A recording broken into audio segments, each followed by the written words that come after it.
Hello সবাই কেমন আছো? আরও একটা মিনি ব্লগ নিয়ে তোমাদের কাছে চলে আসলাম।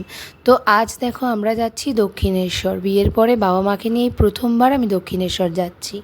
দক্ষিণেশ্বর যাওয়ার পরে এই যে রামকৃষ্ণের ছবি দেওয়া বিল্ডিংটা আমি কালার করা ফার্স্ট টাইম দেখলাম। তো ভীষণ ভালো লাগছে, না দেখতেই পাচ্ছ আমি দেখছিলাম অনেকক্ষণ ধরে। তারপরে মন্দিরে পৌঁছে গেলাম, যেহেতু মন্দিরে ক্যামেরা অ্যালাউ নেই তাই কোনো ভিডিও তোমাদের শেয়ার করতে পারবো না। তারপরে এখানে কিছু জিনিস কিনে নিচ্ছিলাম ঠাকুরের।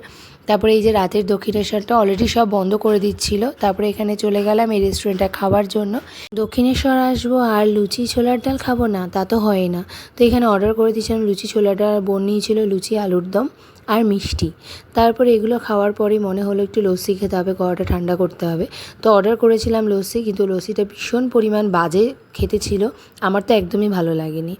তো আমার আজকের মিনি ব্লগটা এইটুকুই। চ্যানেলটা ভালো লাগলে একটু লাইক কমেন্ট সাবস্ক্রাইব করো। পরে আবার তোমাদের সাথে